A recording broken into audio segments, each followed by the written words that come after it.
우리는 매일 수많은 사건과 마주합니다. 그중 어떤 사건은 마치 평범한 일상의 그림자처럼 다가와 우리의 상식을 뒤흔들죠. 오늘 제가 들려드릴 이야기는 어쩌면 가장 평화로운 공간 중 하나인 강에서 시작된, 그리고 가족이라는 가장 친밀한 관계 속에서 피어난 섬뜩한 진실에 관한 이야기입니다. 과연 그날 한강변에서는 무슨 일이 벌어졌던 걸까요? 평범한 자살 사건으로 시작되었던 이 이야기가 한 통의 충격적인 신고, 전화로 인해 모두의 예상을 뒤엎는 미궁 속으로 빠져들게 됩니다. 여러분은 오늘 저와 함께 중앙일보 더 중앙플러스에 실린 현직 형사과장의 크라임 노트 제1화 한강에 바람 쐬러 가자에 기록된 한 사건의 이면을 파헤쳐 볼 겁니다. 이 사건의 제목은 소름 끼치게도 이렇습니다. 딸은 다 알면서 담요 던졌다 한강에 가자, 엄마의 익사. 이 제목은 우리에게 숨겨진 진실에 대한 강렬한 의문을 던집니다.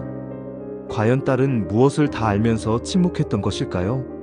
어머니가 강물로 들어가는 것을 목격하고도 그저 담요를 던졌다는 그 행위는 대체 어떤 의미를 지니는 것일까요? 죽음을 목전에 둔 모녀에게 그날 한강에서는 대체 무슨 일이 벌어졌던 걸까요?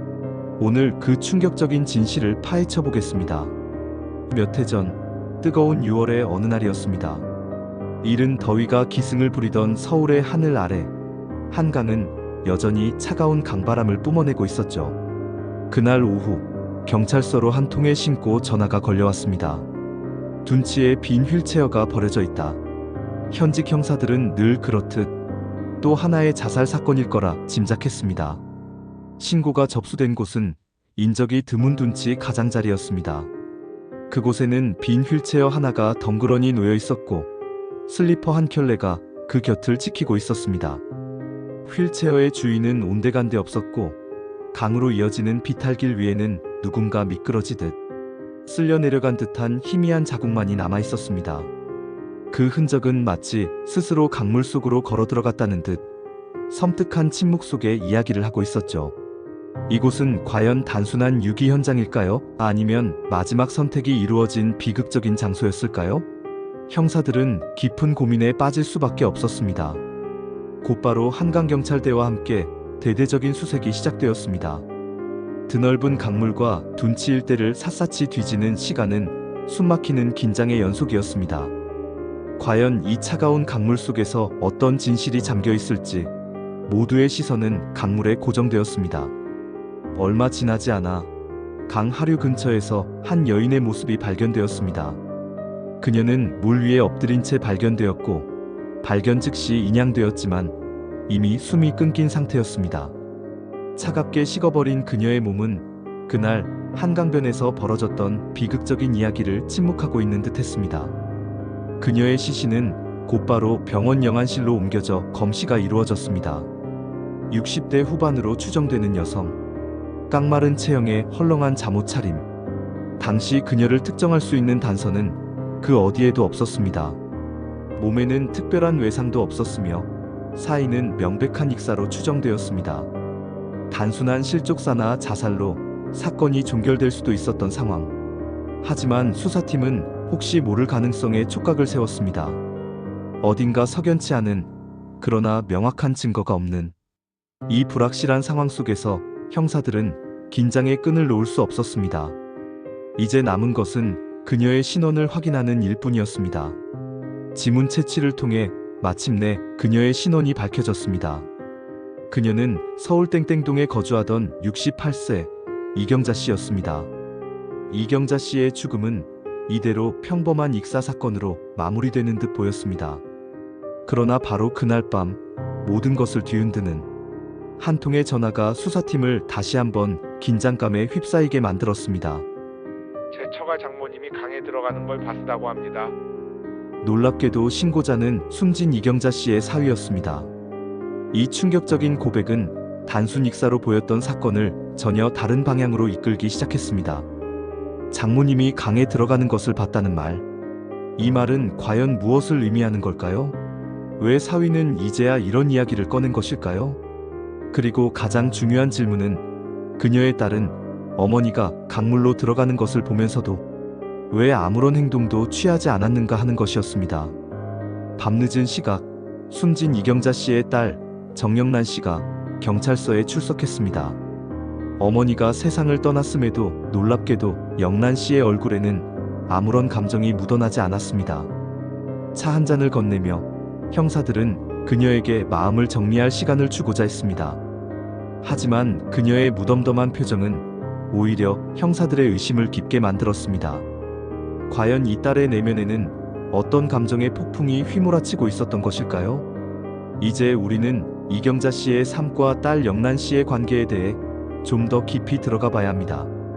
이경자 씨는 요로상피암 말기 환자였습니다.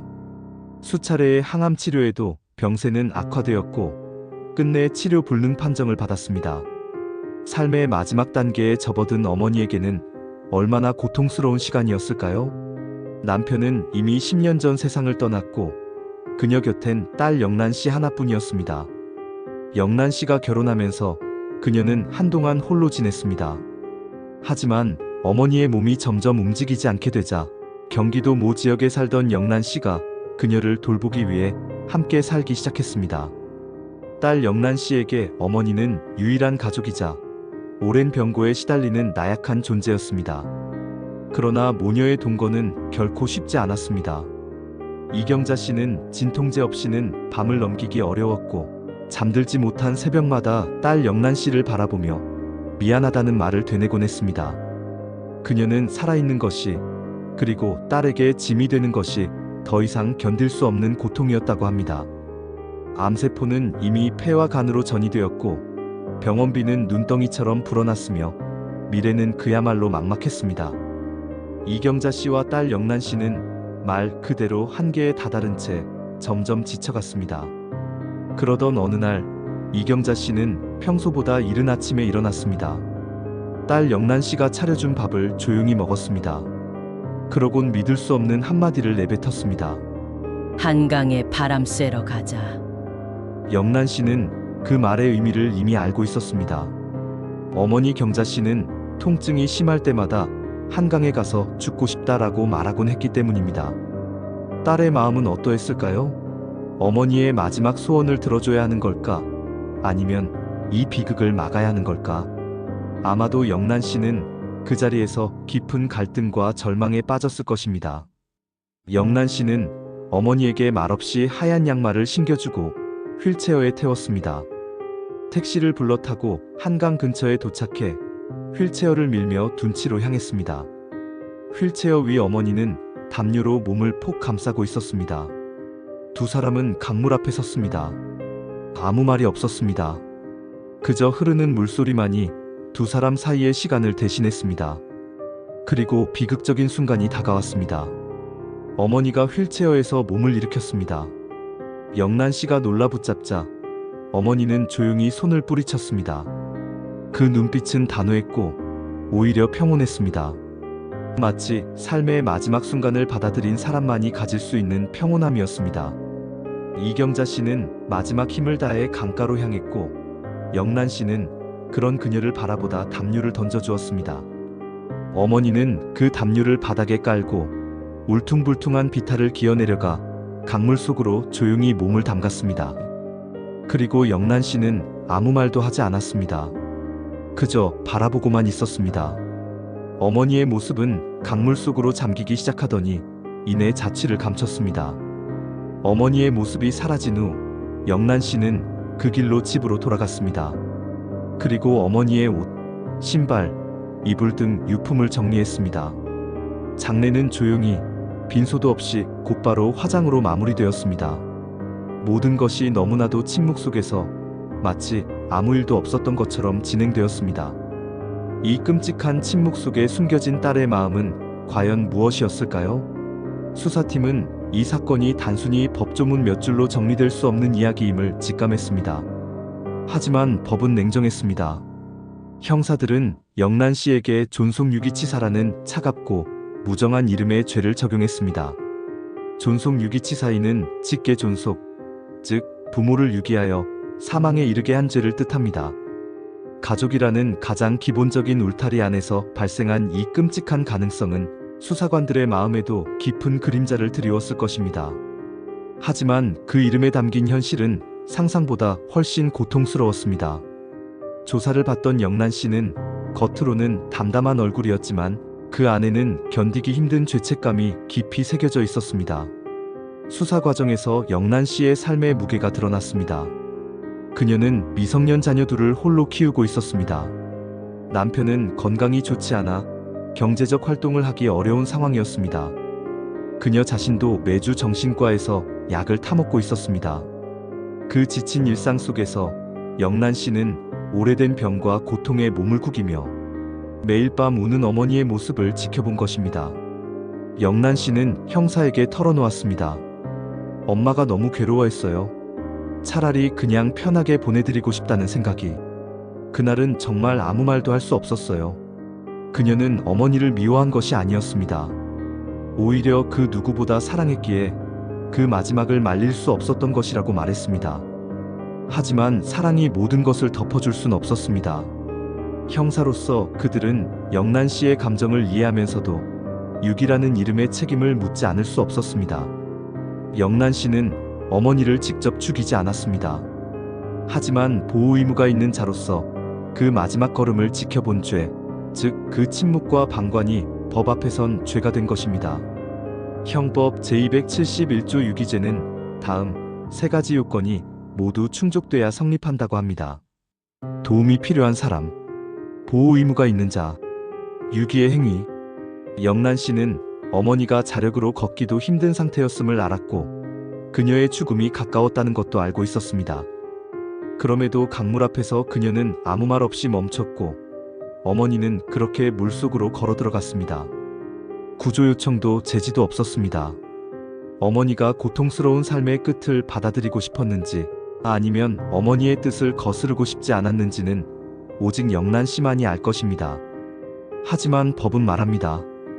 도움을 줄 수 있음에도 외면한 자, 그 행위는 유기의 고의가 있다. 대법원 판례 2003-117가 명확히 밝히고 있듯이 선의의 묵인이었다 할지라도 법적 보호자라면 그 책임을 외면할 수 없습니다. 결국 경찰은 영란 씨를 법의 심판대 앞에 세웠고 그녀는 징역 3년에 집행유예 5년, 360시간 사회봉사를 선고받았습니다. 그녀는 형벌을 받았습니다. 그러나 그녀는 아마도 평생 스스로에게 물을 것입니다. 그때 내가 손을 잡았더라면 어머니는 살아있었을까? 그리고 이어지는 더 잔인한 질문. 하지만 정말 어머니는 살고 싶으셨을까? 이 질문은 어떤 판결문보다 더 날카롭고 더 오래 지속되는 고통이 될 것이라고 형사는 말합니다. 영란 씨가 짊어진 것은 단순히 형벌만은 아닐 것입니다. 진짜 책임은 사랑하는 이를 끝까지 지켜내지 못했다는 깊은 자책감, 그리고 그 선택 앞에서 아무것도 하지 못했던 무력감일 것입니다. 법정에서 선고가 내려지던 날, 그녀는 고개를 숙인 채 조용히 눈물을 흘렸습니다. 형사로서 그들은 법리를 쫓아갈 수밖에 없지만 늘 그 이면을 들여다봅니다. 누구의 죽음이었는지, 누가 남겨졌는지, 그리고 우리가 정말 끝까지 할 수 있었던 일이 무엇이었는지를. 이 사건은 비단 한 가족의 비극에 그치지 않습니다. 경찰, 존속유기치사, 간병돌봄이라는 해시태그에서 엿볼 수 있듯이 이 사건은 우리 사회가 직면한 어두운 그림자를 보여줍니다. 경찰청의 최근 5년간 유기 관련 수사 통계에 따르면 60% 이상이 가족 간 유기였다고 합니다. 대부분이 간병과 피로, 갈등, 절망 속에서 벌어졌습니다. 인간적인 사연이 무수했지만 법은 결국 의무를 저버렸는가를 묻습니다. 법은 때로 너무 냉정합니다. 하지만 그 냉정함은 죽음을 대하는 사회의 최소한의 윤리라고 형사는 설명합니다. 우리는 그 윤리를 지키기 위해 수사하고 남겨진 자에게 책임을 묻습니다. 이 사건의 마지막은 더욱 충격적입니다.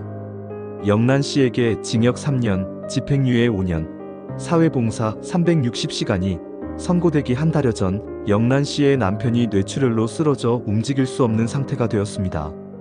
그렇게 영란 씨의 간병은 다시 시작된 것입니다. 그녀의 삶은 다시금 무거운 간병의 굴레에 갇히게 되었습니다. 이 끔찍한 순환은 우리에게 깊은 질문을 던집니다. 이경자 씨의 죽음은 단순한 익사가 아니었습니다. 그것은 한강변에서 시작된, 그리고 가족이라는 울타리 안에서 벌어진 충격적인 진실의 시작이었습니다. 그리고 그 진실은 딸의 깊은 고뇌와 우리 사회의 어두운 단면을 적나라하게 보여주었습니다. 딸의 침묵 속에 숨겨진 진실은 결국 사랑과 고통이라는 양면의 칼날이었으며, 그녀가 흘렸을 눈물의 의미는 죄와 벌이라는 법의 잣대만으로는 온전히 해석될 수 없는 인간적인 비극 그 자체였습니다. 이 미스터리한 사건의 더 깊은 이야기는 중앙일보 더 중앙플러스의 현직 형사과장의 크라임 노트 제1화로 상세히 기록되어 있습니다. 현직 형사과장의 크라임 노트는 범죄의 표면을 넘어 그 안에 담긴 인간적인 고통과 우리 사회의 문제를 짚어보고 있습니다. 다음 시간에도 현직 형사과장의 크라임 노트에 담긴 또 다른 충격적인 이야기를 가지고 여러분을 찾아오겠습니다. 다음 편의 제목은 난 29년간 지옥에 살았다. 2번의 살인, 아들의 절규입니다. 또 어떤 비극적인 이야기가 우리를 기다리고 있을까요? 오늘 이야기가 어떠셨나요? 여러분의 생각은 어떠신가요? 댓글로 자유롭게 의견을 남겨주세요. 구독과 좋아요, 알림 설정은 채널 운영에 큰 힘이 됩니다. 감사합니다.